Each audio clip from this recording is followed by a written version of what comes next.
तो इनके बच्चे अल्लाह की देन कहलाते हैं। अगर अल्लाह की देन है तो सरकारी नौकरी अल्लाह से मांगे, सरकारों से ना मांगे। की मांग है जनसंख्या नियंत्रण तो आएगा और समान नागरिकता कानून को भी लाना पड़ेगा, क्योंकि एक विशेष समुदाय को अल्पसंख्यक का दर्जा देके कानून में छूट नहीं दे सकते हैं आप लोग। जनसंख्या की वृद्धि को इस तेजी से बढ़ा रहे हैं, उसका एक मेन मोटिव है गजवाए हिंद। उस गजवाए हिंद के लिए ये लोग जनसंख्या वृद्धि कर रहे हैं। इनका कहना है कि जितनी ज़्यादा जिसकी जनसंख्या और सरकार उसकी, ये लोग भारत को गजवाए हिंद बनाने के लिए एक मिशन पे हैं, जिस मिशन का नाम ही जनसंख्या है।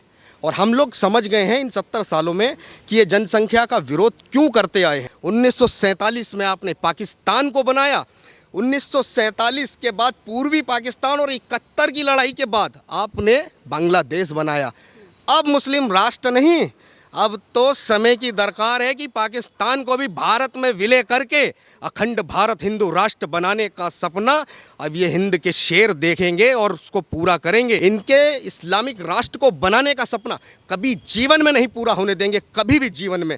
ये याद कर लें और कान खोल लें, क्योंकि ये सदी सनातन हिंदुत्व की सदी है और इससे परिवर्तन लेने से कोई जिहादी, कोई मौलाना और कोई 57 देश का कंट्री का रोक नहीं सकता है। भारत विश्वगुरु बनेगा, जिसे कोई नहीं रोक सकता। ओवैसी कह रहे हैं अगर देश में जनसंख्या नियंत्रण कानून आता है तो मैं इसका विरोध करूंगा।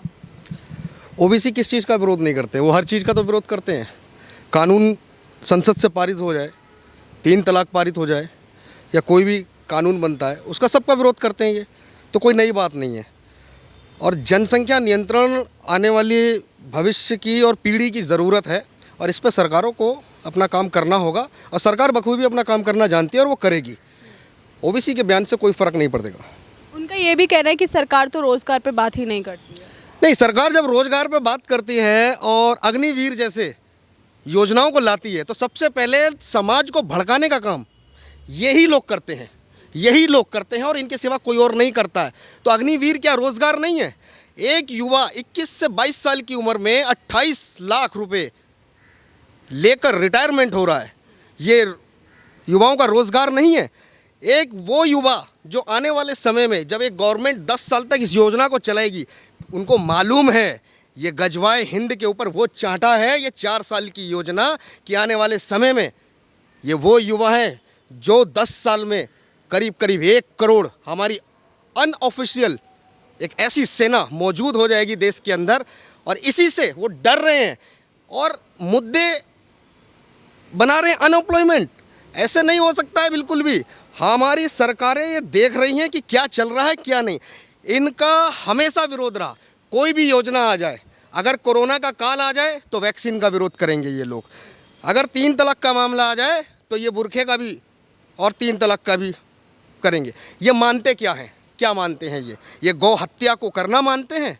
ये रोज़गार है? जो ये बूचड़ खानों में जो गौ हत्याएँ हो रही हैं, इस पर कभी बोला है ओबीसी ने या इनके भाई ने? या रोज़गार किसे कहते हैं? ये दंगे को कराना जो इनके भाई हेट स्पीच दे दे के समाज का जो ब्रेन वॉश कर रहे हैं, ये रोज़गार है? अगर रोज़गार की ही बात करनी है तो रोज़गार की बात तरीके से मैदान में आके करो। समाज को गुमराह करना बंद करना होगा। देश के मुसलमानों को ऐसा क्यों लगता है कि उनको टारगेट किया जा रहा है इस नियंत्रण जो ये कानून आने वाला है? नहीं, ये तो समय समय पे कई देशों ने इन कानूनों को पारित किया है और ये समय की ज़रूरत होती है। हर वस्तु, हर चीज़ सीमित है और सीमित है तो इसका मतलब ये है कि समय के साथ में हमें अपने घरों में ज़रूरतों के हिसाब से कुछ पाबंदियां लगानी ही पड़ेंगी और ये वही कर रहे हैं और हम लोग इसका समर्थन करेंगे और 100% करेंगे। जनसंख्या पे नियंत्रण हर हिंदुस्तानी को चाहिए। हमारा यहाँ पे जो भी संसाधन है, चाहे अनाज का हो, चाहे पेट्रोल का हो, चाहे पानी का हो, ये अल्लाह की देन है, लेकिन अल्लाह की देन पे जनसंख्या को बढ़ा बढ़ा के इसका शोषण नहीं होने देंगे। ये जो बहुसंख्यक बैठा है ना, जो और सरकारों ने हम दो हमारे दो के नारे बसों में लिखवाए थे और हिंदुओं को नसबंदी के नाम पे ट्रांजिस्टर, साइकिल और ये दिल्ली की जितनी भी कॉलोनियाँ देख रहे हैं, खस्सी कॉलोनियाँ, ये बांटी गई हैं। क्यों भाई? हम हिंदुओं को क्यों बांटी गई थी? शर्म आनी चाहिए।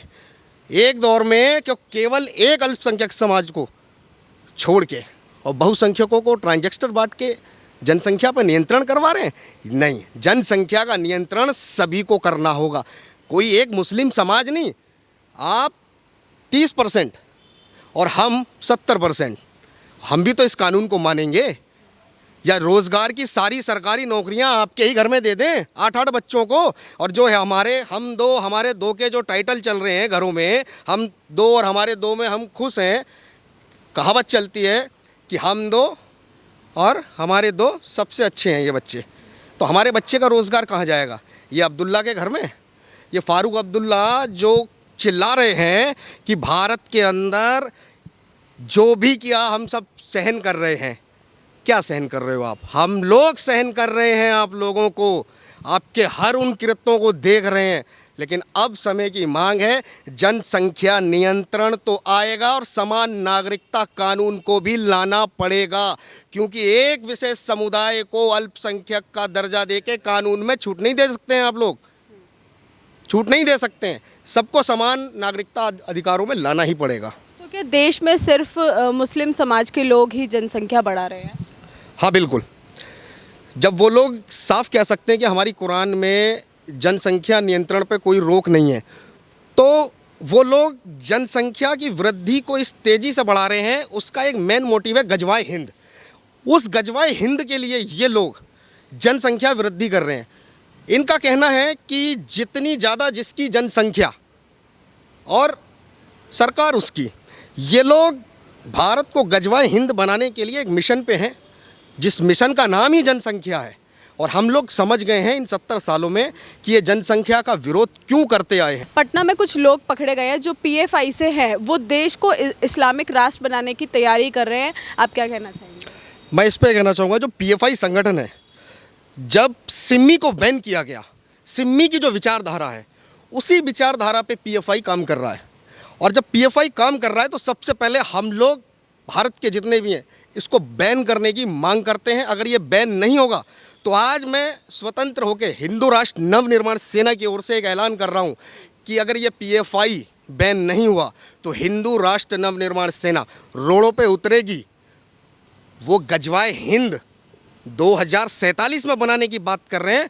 हम खुलेआम ऐलान कर रहे हैं कि हम भगवाए हिंद पूरे भारत में लहराएंगे। और उनके बाप दादा मर गए हैं, कब्रों में लेट गए हैं इस सपने को लेके, लेकिन वो लोग कभी बना नहीं पाए हैं।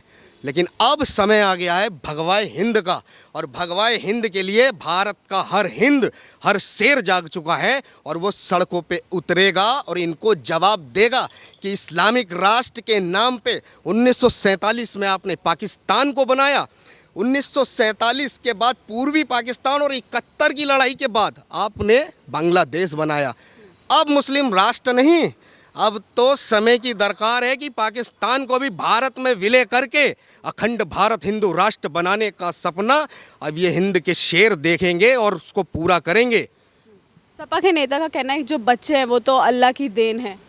हाँ बिल्कुल, बच्चे सपा के नेताओं के द्वारा अल्लाह की देन है, और उनके भी घर में एक दो अल्लाह की देन मेरे ख्याल से होंगी, इसीलिए उनको अल्लाह की देन दिखती, क्योंकि उन्हें हिंदू समाज के जो बच्चे हैं वो जनसंख्या वृद्धि को रोकने के लिए नारों में काम आते हैं। लेकिन जब बात आती है इनके लिए तो इनके बच्चे अल्लाह की देन कहलाते हैं। अगर अल्लाह की देन है तो सरकारी नौकरी अल्लाह से मांगे, सरकारों से ना मांगे, क्योंकि सरकारें आपकी व्यवस्थाओं को बनाने का काम करती है। आपकी जनसंख्या वृद्धि में जो बच्चे हैं उनको पालने का, पोसने का काम तो आपको खुद करना। ये सोचना और समझदारी आपकी होनी चाहिए कि आपके 8 बच्चे हैं या 2 बच्चे हैं।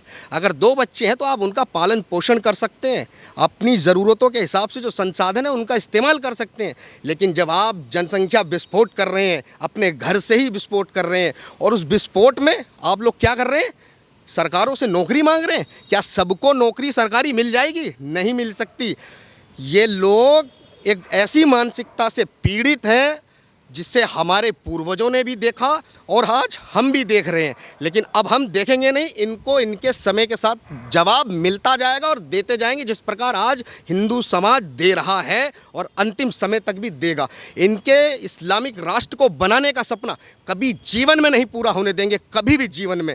ये याद कर लें और कान खोल लें, क्योंकि ये सदी सनातन हिंदुत्व की सदी है और इससे परिवर्तन लेने से कोई जिहादी, कोई मौलाना और कोई 57 देश का कंट्री का रोक नहीं सकता है। भारत विश्वगुरु बनेगा, जिसे कोई नहीं रोक सकता है। ये जो ओवैसी जी ऐसा बयान देते हैं और ये जो सपा के नेता ऐसा बयान देते हैं, क्या ये लोग देश का माहौल बिगाड़ना चाहते हैं?